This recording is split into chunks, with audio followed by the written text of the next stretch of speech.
As notícias mais quentes e impactantes do momento estão aqui, e você não pode perder nenhum detalhe. Vamos direto ao que interessa: decisões que abalam o cenário global, revelações chocantes e os bastidores de negociações que podem mudar o rumo da história. Fique conosco, porque o que você vai ouvir agora não é apenas informação, é poder para entender o mundo em transformação. Um suspeito de 46 anos, ex-militar que desertou em fevereiro de 2022, foi detido em Odessa acusado do assassinato brutal do ativista Demian.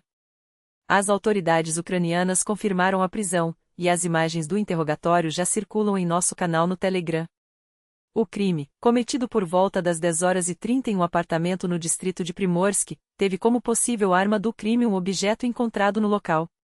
O detido, segundo relatos, teria se entregado voluntariamente. Mas o que levou um soldado a cometer tal ato? E o que mais esse caso esconde? As investigações seguem a todo vapor. Enquanto isso, em Moscou, um movimento estratégico ou desesperado chama a atenção. Vladimir Putin teria enviado uma carta a Donald Trump com uma proposta ousada: um cessar-fogo imediato na Ucrânia. Fontes como a Reuters confirmam que o Kremlin fez chegar a mensagem, embora os detalhes permaneçam sob sigilo. Mas qual é o real interesse de Moscou? Tudo indica que o objetivo é congelar a linha de frente atual, garantindo vantagens territoriais, e extrair concessões do Ocidente, como o levantamento de sanções ou o reconhecimento das áreas ocupadas. Líderes globais, porém, alertam: qualquer acordo com Putin hoje será um tiro no pé amanhã. Ceder agora é jogar fora décadas de luta pela democracia e abrir espaço para que demagogos e populistas incendeiem o mundo. A história já provou: fraqueza hoje é causa amanhã. E falando em Trump, sua resposta a um pedido do ex-presidente americano poupar militares ucranianos cercados na região de Kursk soa mais como um jogo de palavras do que uma solução concreta. Putin aconselha a rendição, prometendo um tratamento digno. Mas o que isso significa na prática? Vagas promessas em meio a um conflito sangrento. Enquanto isso, a Procuradoria-Geral Russa classifica essas ações como legítimas, mas o mundo observa com ceticismo. Afinal, quantas vezes já vimos as garantias a se transformarem em armadilhas? Os bastidores, porém, são ainda mais intrigantes. Em uma conversa reveladora, o jornalista Cretu admitiu a Skabeva que houve contatos secretos entre Kiev e Moscou. Ligaram para Putin. Ele atendeu? Não posso dizer, afirmou, sugerindo que detalhes só serão divulgados quando o próprio Kremlin decidir. Mas por que tanto sigilo? Se há negociações, por que não torná-las públicas? A menos que haja algo a esconder ou algo que ainda não está pronto para vir à tona. E o que dizer da virada radical na OTAN? Donald Trump, em um movimento que pegou muitos de surpresa, tirou a Ucrânia da pauta do bloco militar. O secretário-geral, Mark Rutte, confirmou: nem sequer se discutiu o ingresso de Kiev na aliança. A mensagem é clara: Trump não pretende pressionar a Rússia nesse ponto. Pior, quer que a Europa assuma sozinha sua defesa, sem depender dos Estados Unidos. Rutte, em um tom que soa mais como resignação do que estratégia, até apoiou a ideia, falando em normalizar relações com Moscou após a guerra.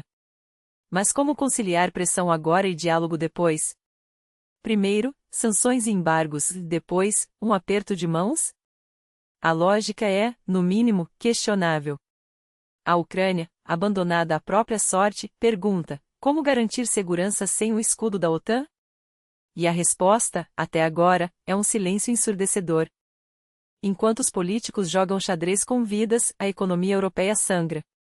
A guerra comercial entre Estados Unidos e União Europeia escalou para um nível perigoso, e os primeiros a sentirem o baque são setores vitais: a indústria automobilística e o vinho. A BMW já perdeu 1 bilhão de euros, e a ameaça de novas tarifas americanas sobre carros importados pode derrubar os lucros em 2025. Guerras tarifárias só geram perdedores, alertam executivos, mas Washington parece surdo aos apelos. E não para por aí. A Itália treme com a possibilidade de uma taxa de 200% sobre seus vinhos. Os Estados Unidos são o principal mercado para os vinicultores italianos. Se a medida for adiante, os preços vão às alturas, as vendas despencam, e uma tradição secular pode ruir. Sem exportação, nosso setor morre, desabafa um produtor. Não é exagero, é matemática pura.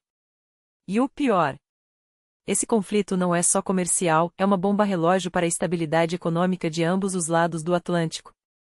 Enquanto isso, na Rússia, o gigante Gazprom está à beira do colapso.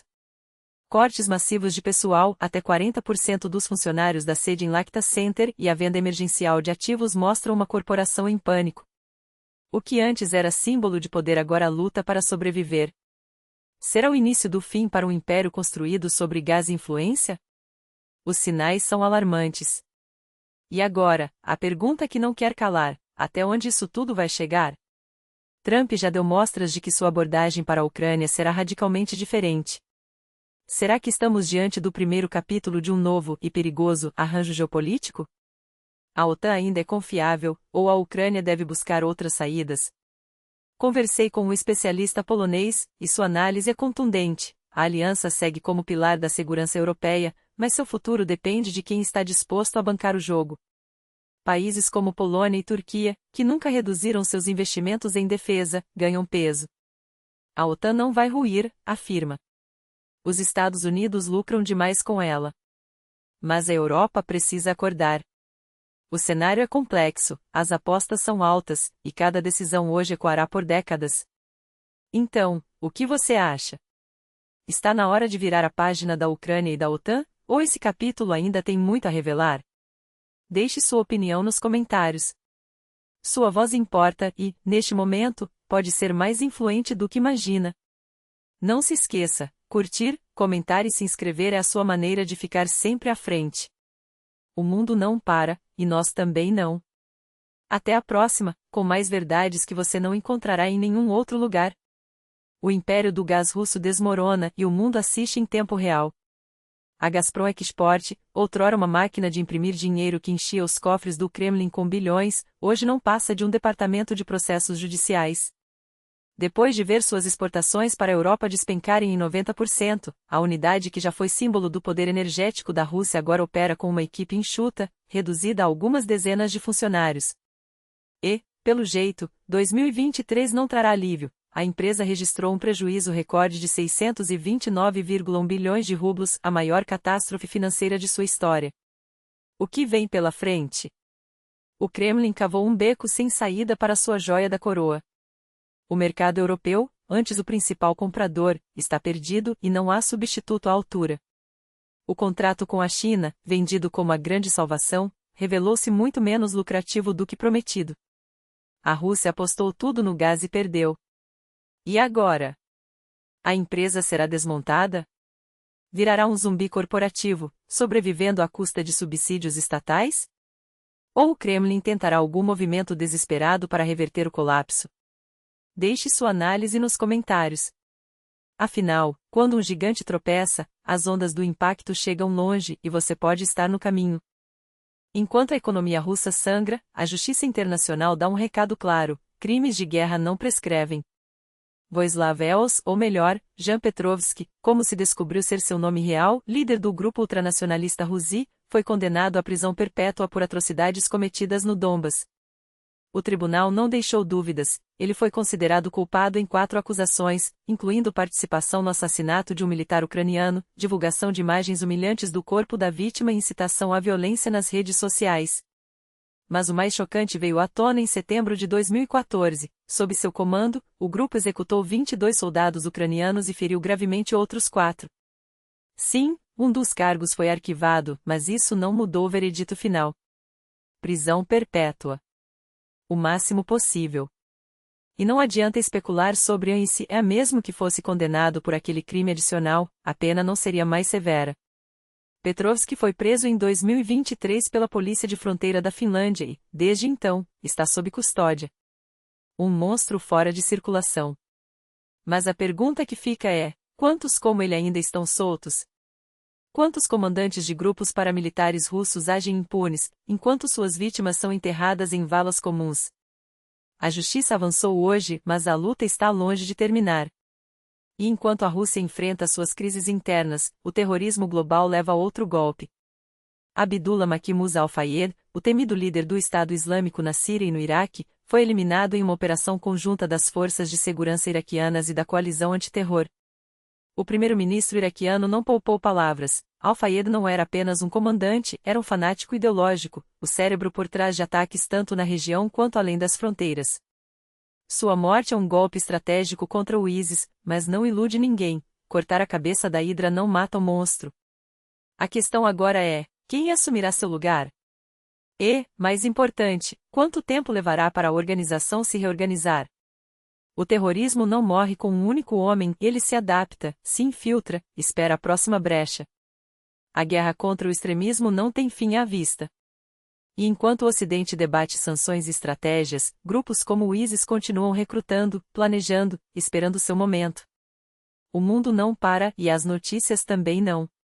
Se você chegou até aqui, é porque entende que a informação é a arma mais poderosa que existe.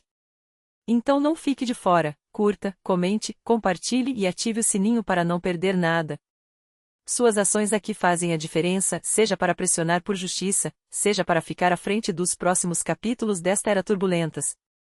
E você, o que acha? A Gazprom vai afundar de vez? A justiça alcançará mais criminosos de guerra? O ISIS ressurgirá com força? Deixe sua opinião nos comentários, seu ponto de vista pode iluminar debates que moldarão o futuro. Até a próxima, com análises que você não encontrará em lugar nenhum.